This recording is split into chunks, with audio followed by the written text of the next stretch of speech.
आज हम 10th class Hindi उत्साह पाठ की व्याख्या देखेंगे।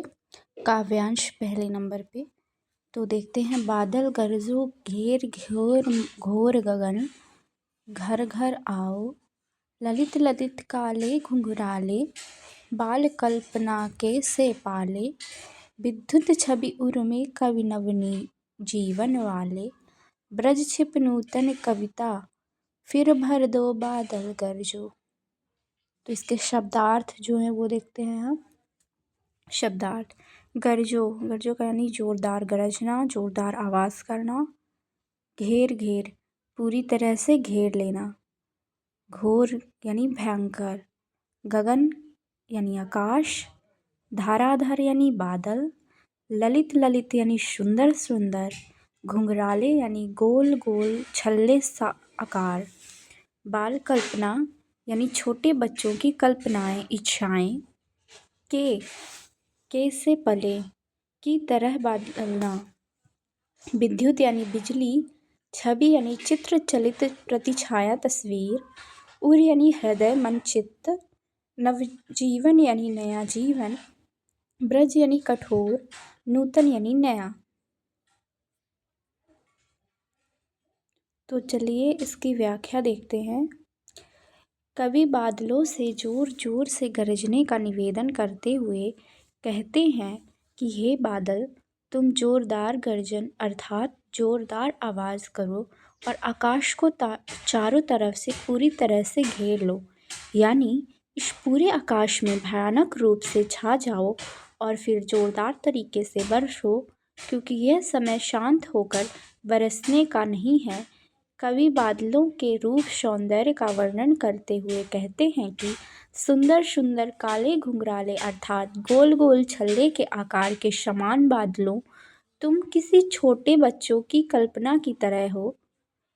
कहने का तात्पर्य है कि जैसे छोटे बच्चों की कल्पनाएं, इच्छाएं पल पल में बदलती रहती हैं तथा हर पल उनके मन में नई नई बातें या कल्पनाएं जन्म लेती हैं, ठीक उसी प्रकार तुम भी अर्थात बादल भी आकाश में हर पल अपना रूप यानी आकार बदल रहे हैं। कवि आगे बादलों से कहते हैं कि तुम अपने हृदय में बिजली के समान ऊर्जा वाले विचारों को जन्म दो और फिर उनसे एक नई कविता का सृजन करो। कवि ने बादलों की तुलना कवि से की है, क्योंकि जिस प्रकार बादल धरती के सभी प्राणियों को नया जीवन प्रदान करते हैं, उसी प्रकार कवि भी हमारे अंदर के सोए हुए साहस को जगाता है। कवि बादलों से निवेदन करते हुए कहता है कि बादल, तुम अपनी कविता से निराश हताश लोगों के मन में एक नई आशा का संचार कर दो। बादल जोरदार आवाज़ के साथ गरजो ताकि लोगों में फिर से नया उत्साह भर जाए। भावार्थ: इस काव्यांश में कवि बादलों को संबोधित करते हुए कहते हैं कि तुम जोरदार गर्जना करो और अपनी गर्जना से सोए हुए लोगों को जागृत करो, उनके अंदर एक नया उत्साह, एक नया जोश भर दो। कवि बादलों को एक कवि के रूप में देखता है जो अपनी कविता से धरती को नवजीवन देता है, क्योंकि बादलों के बरसने के साथ ही धरती पर नया जीवन शुरू होता है। पानी मिलने से बीज अंकुरित होते हैं और नए नए पौधे उगने शुरू हो जाते हैं। धरती हरी भरी हो जाती है, शुरू हो जाते हैं। लोगों की सोच चेतना भी जागृत हो जाती है। काव्यांश 2। बिकल बिकल उमन थे उमन विश्व के निधान के, सकल जन आए अज्ञात दिशा से अनंत के घन, तप्त धरा जल से फिर शीतल कर दो बादल गरजो। शब्दार्थ: बिकल यानी व्याकुल, बेचैन, अधीर। उमन यानी अनमना, उदास। विश्व यानी संसार। निधाग यानी गर्मी, ताप, वह मौसम या सब जब कड़ी धूप होती है। सकल यानी सब। जन यानी लोग। अज्ञात, जो ज्ञात ना हो, जिसके बारे में पता ना हो। अनंत, जिसका कोई अंत ना हो। घन यानी मेघ, बादल। तृप्त धारा यानी तपती धरती, गर्म धरती। शीतल यानी ठंड, शीत उत्पन्न करने वाला। शरद, जो ठंड उत्पन्न करता हो। व्याख्या। उपयुक्त काव्यांश में कवि सूर्यकांत त्रिपाठी निराला जी ने तपती गर्मी से बेहाल लोगों के मन की स्थिति का वर्णन किया है। अधिक गर्मी से परेशान लोगों के मन में की स्थिति का वर्णन करते हुए कवि कहते हैं कि संसार के सभी लोग अत्यधिक गर्मी के कारण बेहाल हैं, व्याकुल हैं और अत्यधिक गर्मी का कारण अब उनका मन कहीं नहीं लग रहा है।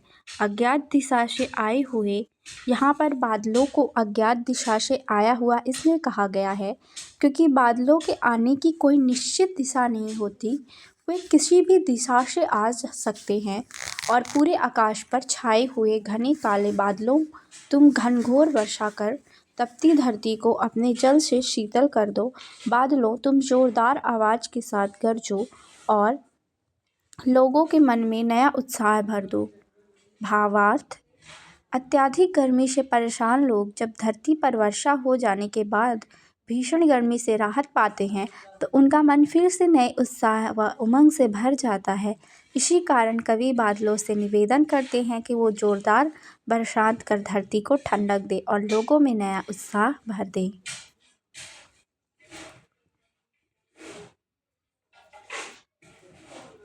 अब हम दूसरा देखेंगे जिसमें दूसरा टॉपिक दिया हुआ था, दूसरी कविता अट नहीं रही है पाठ की व्याख्या। अट नहीं रही है आभा फागुन की तन, सट नहीं रही है अर्थात शब्दार्थ। अट का मतलब बाधा, रुकावट, आभा का मतलब चमक। फागुन यानी शिशिर ऋतु का दूसरा महीना, मांग के बाद का मास। तन यानी शरीर, सट यानी समान। नोट। होली के वक्त जो मौसम होता है उसे फागुन कहते हैं। उस समय प्रकृति अपने चरम सौंदर्य पर होती है और मस्ती से इटलाती है। फागुन के समय पेड़ हरियाली से भर जाते हैं और उनमें रंग बिरंगे सुगंधित फूल उग जाते हैं। इसी कारण जब हवा चलती है तो फूल की नशीली खुशबू उसमें घुल जाती है। इस हवा में सारे लोग पर भी मस्ती छा जाती है, वे काबू में नहीं कर पाते और मस्ती में झूमने लगते हैं। व्याख्या।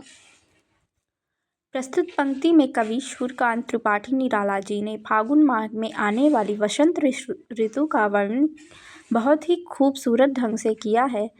कवि कहते हैं कि फागुन की आभा अर्थात सुंदरता इतनी अधिक है कि उस पर से नज़र हटाने को मन नहीं करता, अर्थात कोई भी अपने आप को उस आनंद लेने से रोक नहीं पा रहा है।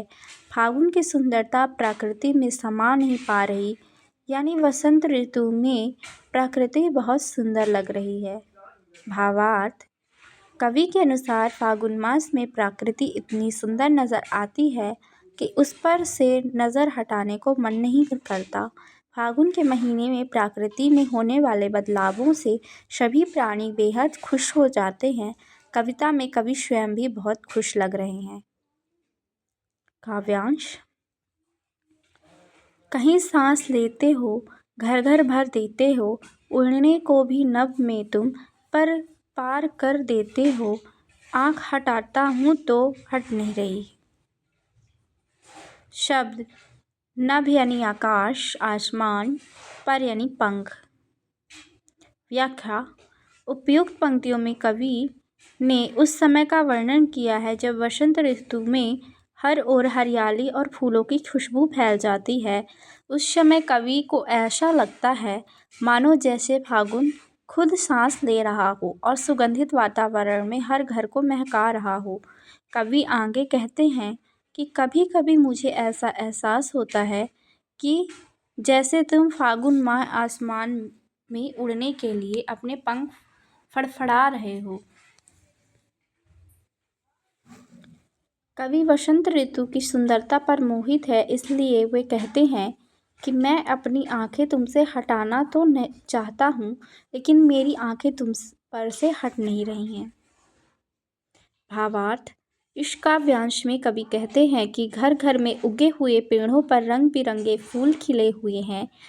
उन फूलों की खुशबू हवाओं में यूं बह रही है मानो फागुन खुद सांस ले रहा हो। इस तरह फागुन का महीना पूरे वातावरण को आनंद से भर देता है।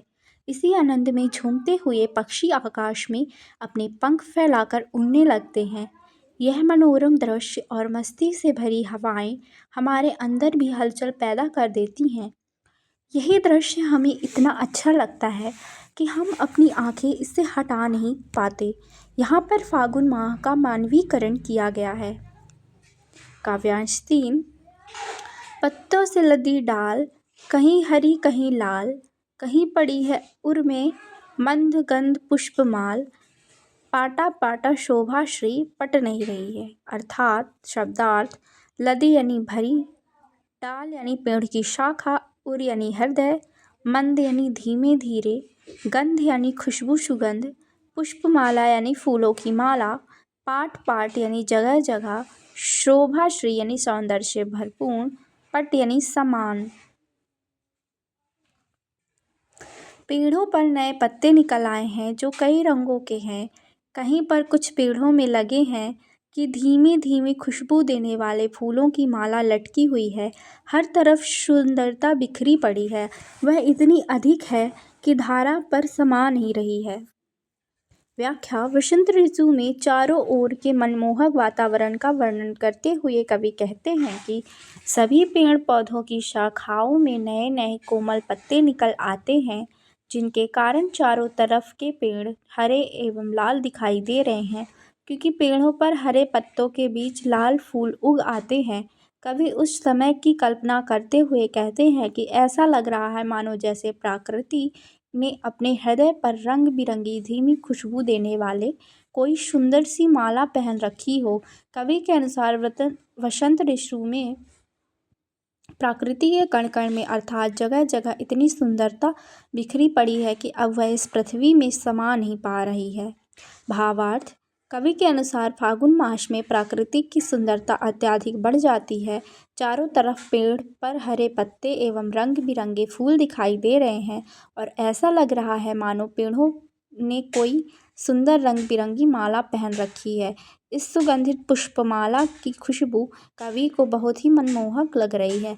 कवि के अनुसार फागुन के महीने में यह प्रकृति में होने वाले बदलावों से सभी प्राणी बेहद खुश हो जाते हैं। कवि में काव्य स्वयं भी बहुत ही खुश लग रहे हैं। यहाँ भी मानवीकरण अलंकार का प्रयोग किया गया है।